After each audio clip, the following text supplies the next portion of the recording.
This luxury bag is a modern take on a classic design. Let's talk about it.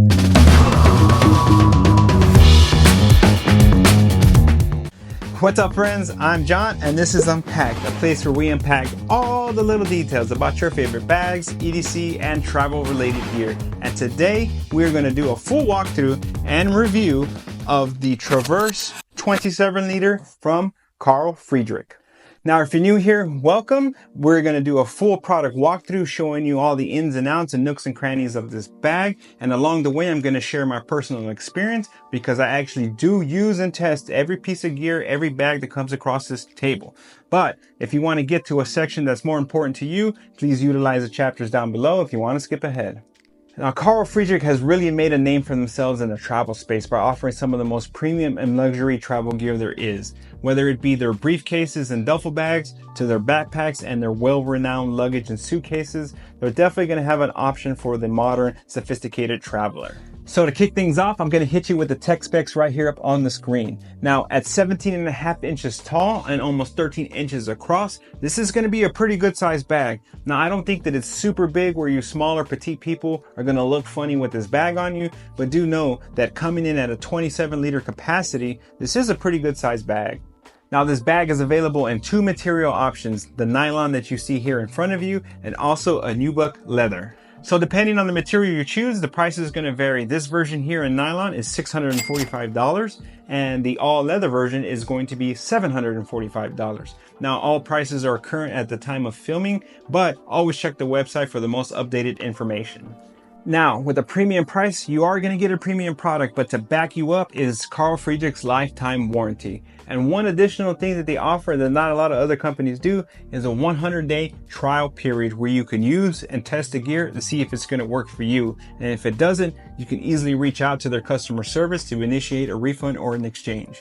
Now, if you speak to anybody who's ever had to deal with Friedrik's customer service, they're going to tell you that their level of customer service is superior. Again, that all ties back to the luxury experience when dealing with Friedrik. Whether it be their actual bags to their customer service, it's definitely going to be a next level experience. So what I have here is my personal item sizer box. Now, this size is common amongst the airlines, but not every airline uses this size. So always double check your airlines before you fly. But it's been my experience that bags in this, 27 liter range like this one is here will typically pass as a personal item on most every airline, as long as you don't overstuff them. With a little bit of persuasion, it'll go. Like I said, as long as you don't overstuff the bag, it should easily pass as a personal item on most airlines. So this backpack is Friedrik's modern take of a classic rucksack design. Now, rucksacks were very popular back in the day in the military, especially around that World War II time frame. But one way Friedrik was able to bring it into the modern age is by this exterior fabric. Now, the primary fabric used on the exterior is a 100% recycled nylon. Now, besides being eco-friendly, this recycled nylon has many benefits. One being that it's really low maintenance, and pet hair, dust, and debris are easy to clean off most of the times by just brushing your hand across the top. Now, to keep a little bit of a vintage vibe of a classic rucksack, they are using heritage materials throughout this bag to accent it. The main one being this vachetta leather. So vachetta leather, according to the website, besides being an ethically sourced leather, it mostly has to do with the way that the leather is tanned and stained. So this particular one is a vegetable tan leather, but they also mentioned that they use other organic methods to tan and stain their different leathers.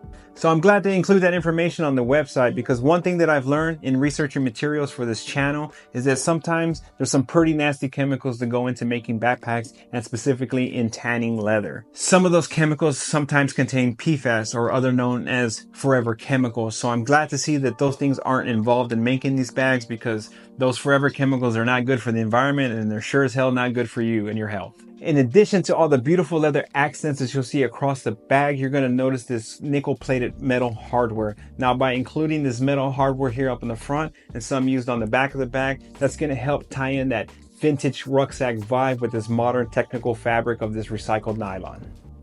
So this backpack is a top-loading backpack, and those are some of my most favorite backpacks to use. Now, I know they're not the most popular backpacks because everything has to be loaded in and taken out of the top. And the biggest complaint and argument against top loaders is that you can't get to your gear quick enough. Now, me personally, I've never been in a rush so much that I had needed to get super quick access to my gear. I can easily undo the top buckle and get into my gear and dig around to the inside. That's never been an issue for me. Now, to help mitigate some of that access issue into the main compartment, the designer here put 7 external compartments on this bag. Now, all 7 compartments are using YKK zippers, and they are going to have these little leather zipper pulls here that'll help you open and close these buttery smooth zippers with no problem. On the front of the bag, you're going to have 2 zipper compartments protected by this little leather rain flap. But once you get into this pocket, it stops right here. So each one is going to be independent of the other. So it's going to take up about this much space here, one on each side. Since they're pretty quick access, I found this a good spot to put some things that I need access to a little bit more quickly, like my charging cables and a charging brick. Easy access to those on the go when you're traveling. And then the other pocket, that's normally where I kept my retainer case for my Invisalign and my little dental kit, my on-the-go dental kit, again, for my Invisalign. And now on the other side, I like to keep, again, more quick access items that I want within arm's reach, hand sanitizer, chapstick, my AirPods, a snack for on-the-go eating, and of course my rechargeable battery to recharge my cell phone. As you can see, the bag stands pretty well on its own as you start to pack it out. But one thing to notice that you do have leather accents across all along the bottom and across the bottom of the bag. The bottom of the bag is padded and you have these 2 leather strips here to help protect the nylon. But at a bag in this price point, I have really wanted to see a full leather bottom here instead of these 2 strips just protecting the nylon. So moving over to the back of the bag, right up top, you're gonna have an all leather grab handle. Now it's not padded, there's no additional padding. It is a good size, but being just that it's just a piece of leather, it may not be the most comfortable grab handle to hold the bag for extended periods of time. Next to the grab handle, you'll see the shoulder straps. They have a slight J shape to them to help with comfort, but they are sewn kind of close. So that could affect how it lands on some people's shoulders here, how close these shoulder straps are sewn together. The back side of the strap does have a good amount of padding. Actually, it has a lot of padding, but they're pretty narrow. So I guess they try to compensate with the narrowness with a little bit of extra padding. You do have more beautiful leather accenting all the way down the sides of the shoulder strap, but do note there are no attachment points for a sternum strap. Down at the bottom for the adjusters, you're going to have some more of that nickel plated hardware. Now, there are leather web keepers included to help you manage the dangle. So if you don't like these straps dangling, you can easily bring down the leather web keeper there. Again, a reoccurring theme throughout the bag is all the leather accents. You can see the leather accenting at the top with a little bit of Friedrik branding right here in the middle. And you can start to see the patina taking place on that leather there. As I wore the bag for the last couple of weeks, you can see the leather start to have some of the wrinkling. So one thing to note, the material down at the bottom of the bag used for the adjustment of the shoulder straps is kind of like a canvas or cotton material. It's definitely not a nylon webbing. Again, it gives that more heritage vibe and old school look and feel to the bag. They also use the same material on the front of the bag for the adjustment of the lid because this lid is adjustable. The back panel of the bag is fully padded with this air mesh style of padding. You can see this vertical luggage pass-through giant and prominent right here in the center. Now, one thing to note is the first day or 2 that I wore this bag, I could feel that luggage pass through against my back. Now, it wasn't uncomfortable by any means, but I could just tell it was there and I could feel it the entire time. But the more I wore the bag, the less I began to notice it. And by the end of my 2-week testing period, I was almost like it wasn't even there. But just something to keep in mind when you first get the bag, it may annoy you a little bit, but the more you wear the bag, the less you're going to notice it. Another thing I noticed about this material on the back of the bag, it seemed to collect, dust and debris a little bit more so than the rest of the bag. So I did have to hit the back panel a couple of times with the lint roller.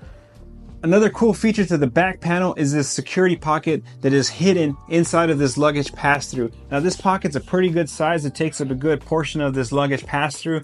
It's a small hidden zipper you can undo, and that's a great place to keep your wallet or your passport while you're traveling, because not only is it hidden, it's also against your back, so that's almost going to eliminate that ever being pickpocketed or stolen from your bag without you knowing.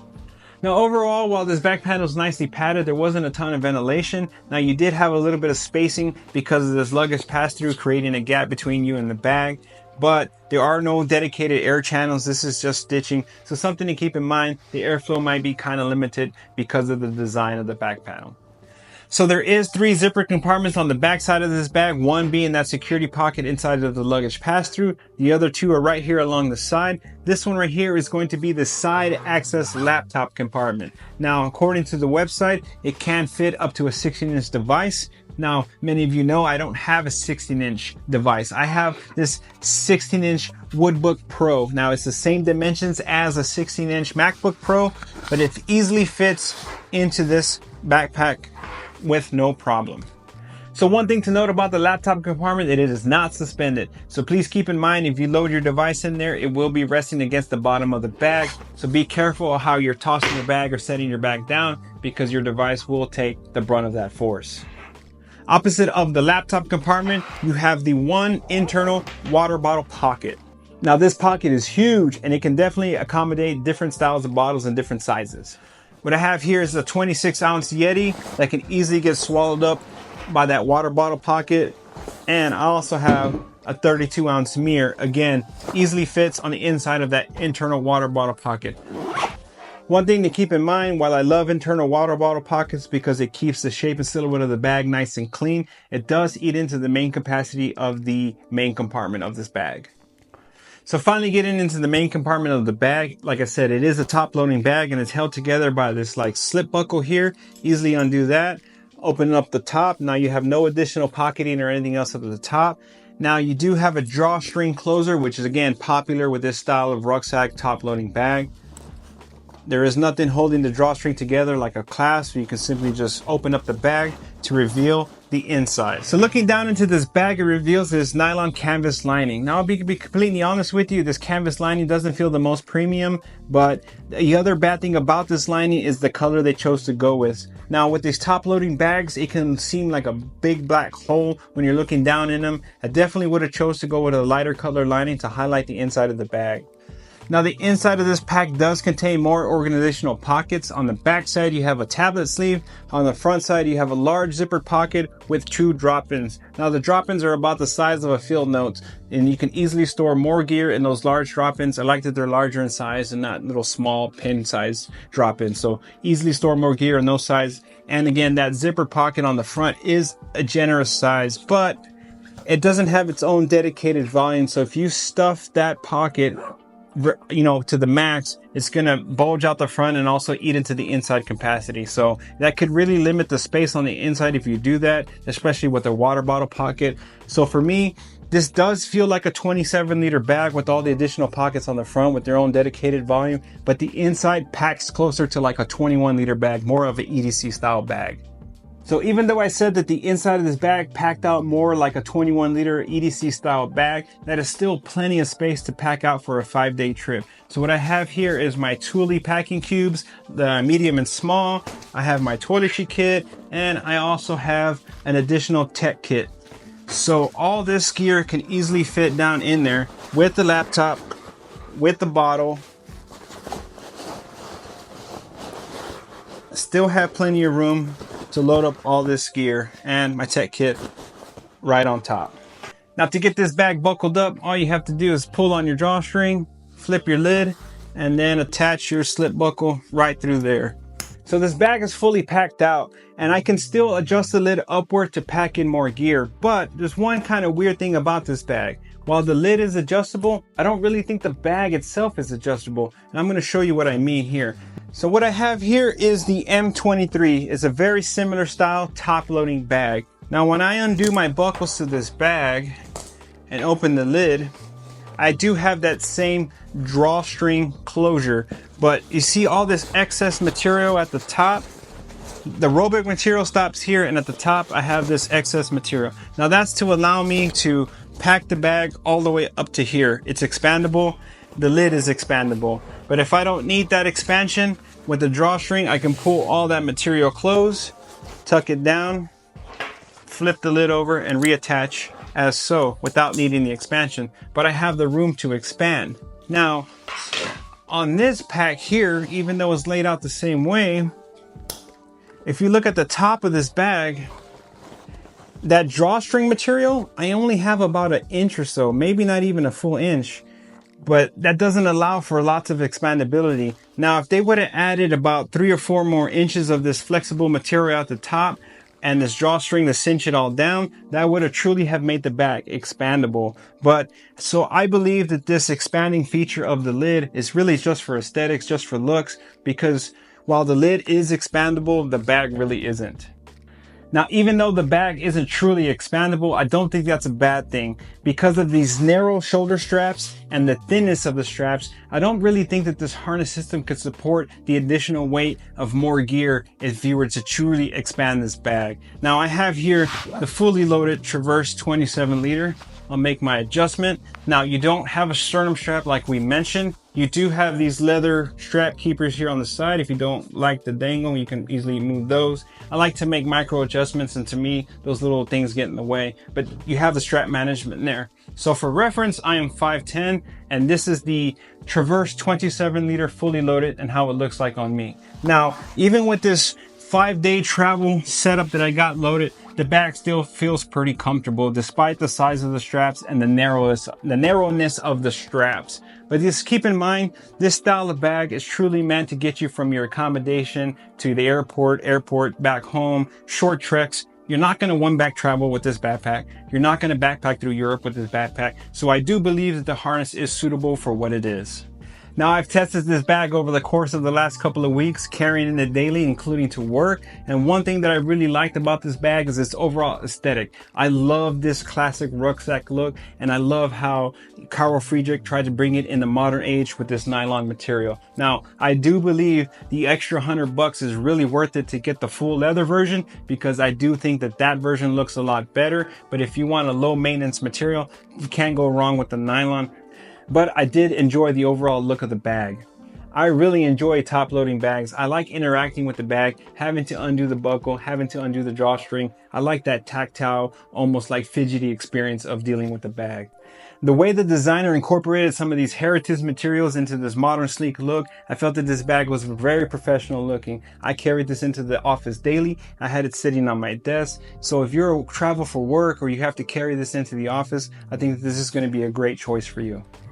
So something else I really enjoyed about this bag was its overall functionality in the real world use case. Now, what I mean by that was the way the designer incorporated all these outside pockets to mitigate the lack of quick access to the main compartment worked really well for me. Now, while I was sitting at my desk working from my computer, I was able to grab my chargers, my snack, my med pouch, anything I needed from the bag quickly from the front. I didn't have to undo the slip buckle or undo the drawstring just to get my gear out of the inside.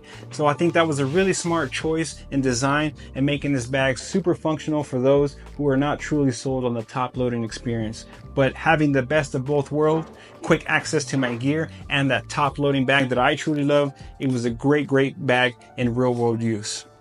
While there was a lot of smart design choices made on this bag to bring it into the modern age, there were a few that left me wondering, and some that I would like to see changed on the next version of this bag. The first one being the inside interior lining choice and color. Now, it is a nylon canvas material, like we mentioned, but it is dark. Now, this isn't the most premium feeling material. I kind of remember feeling stuff like this on some of the cheaper Amazon bags. And in a bag in this price point, you don't want to associate this with an Amazon bag. So I would definitely like to change the interior material to something a little bit nicer, but at a minimum, change the color, because being a top loading bag makes it look like you're looking into a black hole. I would like to see a brighter color, and I would definitely like to see a different material used on the inside of this bag. Another thing that bothered me about the bag was the lack of suspended laptop compartment. While the laptop compartment is nice, it's padded on the front, back, and a little bit on the bottom, it is not fully suspended. There is no false bottom, meaning that when you drop your bag, it is touching your device directly there with just that small amount of padding. Now, I like that it fit a 16-inch device pretty easy, but I would have liked to seen it suspended off the bottom. Now, with that comes some design choices there. If you choose to suspend this laptop compartment, you can probably no longer fit a 16-inch device, and you'll probably be limited to a 14-inch device.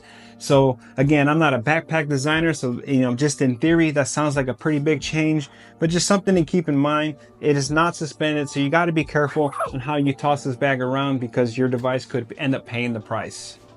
If you made it this far in this video, I want to say thank you so much for choosing to hang with me. Please consider hitting like and subscribe, as that helps me grow my channel. That way I can keep bringing you awesome reviews on some great gear just like this backpack here. Appreciate you. So some final thoughts on the Traverse 27 liter from Carl Friedrik. So I really enjoyed using this backpack because it incorporated one of my favorite style of backpacks ever, the rucksack. I love the top loading feature of this bag, and having all these pockets to get to my other items quickly meant that this bag worked really well for me in a professional environment and in the office setting. While I do believe that this is a true 27 liter high capacity bag, given all the independent volume of the side pockets and the front pockets, you may want to consider how much you pack this bag out because of the narrowness of the straps and how closely the straps are sewn together. To me, this backpack is truly going to shine as a companion to a set of roller luggage. Now, when you're traveling with roller luggage, you can easily put your bigger, bulkier items down into your luggage, whether that be a checked or a carry-on, and you can use this as a personal item carrying your tech and all your smaller, lighter gear. Even though this is a designer bag, the branding is very subtle and not very loud. It's going to keep that sleek design, low profile, so when you're traveling it doesn't scream really loud, hey, I'm an expensive designer bag. And also that sleekness is going to make this real easy for the work professional to roll right into the office if you're traveling for work. So now I want to know what you guys truly think of the Traverse 27 liter from Carl Friedrik. Now, while rucksacks and top loading bag are my favorite style of backpack, I know that there's tons of you that don't like this style of bag. So let me know your true thoughts down in the comments. How do you feel about an almost $700 rucksack designer bag?